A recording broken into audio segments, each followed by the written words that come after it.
important thing is hire a beverage professional, because people love to drink and people love to eat, and they like to do them together. And there's no reason that those two things should be thought of separately, or that one of them should be thought of as less than. I'm Jamie Rubin. I'm the sommelier at Davio's in King of Prussia. I've been in the business for about 10 years. I've been in wine for about 5. I started way back in the day at Uno's Chicago Grill, got that chain restaurant training, the basics of service, and then I decided I wanted to be behind the bar, and bold-faced lied to get there, and then I started writing cocktail programs, started working around Bucks County, in Peddler's Village and in New Hope, then came down to the city, got a job at Tashan, and that's where I met the wine director there, David Costanzo, and he infected me with the wine bug, and the rest is kind of history. I went from Tashan, built the beverage program at Tiffin Bistro within the same company, then became the general manager and sommelier at Micah for almost 3 years, which brings us to about now. I've been at Davio's for about 4 months. So maybe you can talk a little about your current job at Davio's and tell me, how does your role really assist the beverage program where you're working now? So at Davio's, I am completely in charge creatively of the wine program. I do all of the buying. Every decision is essentially mine. The assistant general manager, Brandon Ratcliffe, runs the bar program, the cocktails and the beer, and he generally leaves me to do the wine program, although he loves to be in on tastings with me. The first place that I start is the food. That's the most important thing, because people come to a restaurant to get fed. After that, what market am I in? Yeah. Are people going to buy what I have on my list? Or is it just a passion project that I love? And there is some room for that kind of thing. And then the third thing is my own particular personality. Because I think that a wine program without a voice isn't interesting to anybody. People can sort of sense that. If it's a sterile program that's just been put together by a wine rep who wants to sell his portfolio, you can feel it. And it adds to the value of a restaurant to have an engaged wine professional doing that kind of thing. And changing things seasonally. As lighter dishes come on the menu, so do lighter wines. As the season turns from fall into winter, wines get sort of deeper and darker and richer. Obviously, I'm at a steakhouse, so the program is largely red, and we're a northern Italian steakhouse, so we have a pretty deep Italian focus, but we're also in King of Prussia, where a lot of people only know American wine and frankly only want to drink American wine. So we've got a very, very large Cabernet Sauvignon section to sort of satisfy that. And if this were 100% Jamie's personality, there would be almost no Cabernet. It's just not a thing that I find particularly interesting most of the time. The most important thing is hire a beverage professional. As many times as I've seen chefs try and do this, I've seen them fail. There's no reason that one person should, unless you have that particular expertise already. There are so many facts about food that I couldn't possibly be expected to, make a menu and run a kitchen. And the same is true of wine and the rest of the beverage world. It's very obvious to me when I go into a restaurant and I look at a wine list, whether or not there is an active sommelier or beverage professional around. And it's not necessarily obvious to everyone, but that's what makes a quality program. You need a person with their hands on the wheel. It's not a thing that's static. You can't just make a menu and then reorder and reorder and reorder, because there are things like vintage variation and supply chain management and things that need to be addressed on a day-to-day basis. So your front of house manager should have beverage expertise. If you're small, that position needs to be filled with someone who has that sort of experience or interest. People love to drink and people love to eat, and they like to do them together. And there's no reason that those two things should be thought of separately, or that one of them should be thought of as less than. And I know in Philadelphia it tends to be the case, especially with our BYO culture and the wine laws that exist. At Davio's, you're in charge of 230, 250 wines at this particular facility. Is that considered a large beverage program as far as handling for selection? I would say no.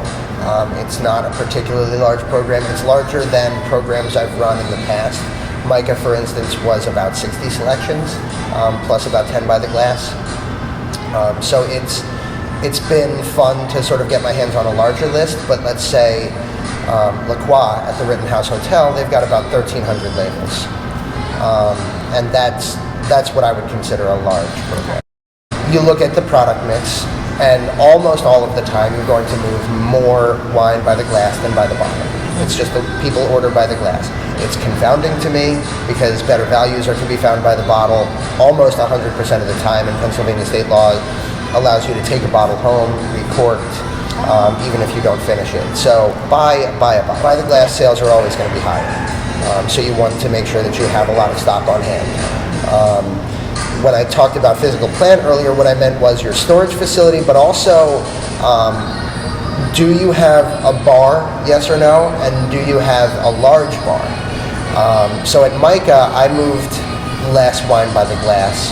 I moved less wine on the whole, but percentage-wise, less wine by the glass because I didn't have a bar where people could sit.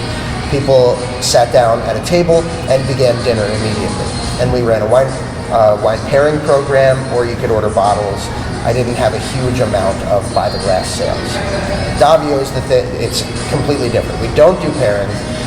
It's only bottles and glasses, and we've got a massive 35-seat bar that is full almost all of the time. So people are guzzling wine by the glass, and so I keep, 5 or 6 cases of any particular wine by the glass in stock at any given moment.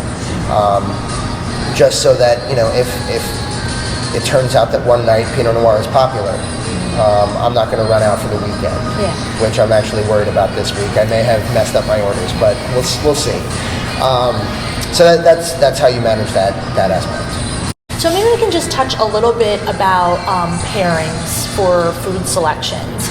What is maybe a process that you consider, whether it's temporary or it's a permanent selection or variety that you provide on a menu? Meaning, like, you're only engaging that aspect at specific times for tastings, or it's a mainstay? So it's going to be different, obviously, in every location. And I think a great compare and contrast is my previous job to my current job. At Micah, we did tasting menus, 5 or 7 course. The 7 course always ended up being like 10 courses, depending on how many courses chef wanted to send out. And we offered wine pairings alongside of those. And those were done by me on the fly, and it was a small enough restaurant that I could handle that. In a larger facility offering that kind of thing, you'd have to be a lot more structured, but I was able to make creative decisions on the fly, and so was chef. And we would, talk back and forth, and he would tell me what dish was coming up, and I would, match up with an appropriate wine. And that was a really fruitful relationship because there was a little give and take, and it was a lot of fun to work with a chef who would actually change the components of a dish based on a wine that I already had open. And that's something that's it's great to have a chef that doesn't have the type of ego that's going to prevent that from happening. But also, it just makes financial sense, right? I've got this wine open already. We've already spent the money. Once the cork is popped, the money is spent. So you have to get the most out of it before it falls off, and you don't want to serve anyone wine that's gone bad. So obviously, as a wine professional, I'm going to, back up other wine professionals and say you need to hire one, right? But that's not just me being loyal, and that's not just me job seeking. You need to have someone with their hands on the wheel and someone who understands long term where the program should be. I've seen it an awful lot, and without naming names, I've worked with a couple of people who have built beverage programs via consultants or using importers or distributors to sort of build that list. And that's a great way to get your pricing down, the second option with the importers or distributors, but it's not a great way to have diversity in your list. It's not a great way to show a personality of your restaurant. It's not a great way to have an eye for food pairings or for your particular clientele. But the real problem with building a list that way comes after, right? After the consultant is gone, after the wine rep has printed a list and told you to reorder these wines whenever, blah, blah, blah. Then you have either a chef or a front of house manager who is doing the ordering. And that person is also likely looking at P&Ls, budgets, whatever have you for the week. And we all know that purchasing less increases profit. It makes everything look better. But long term, it can do serious damage.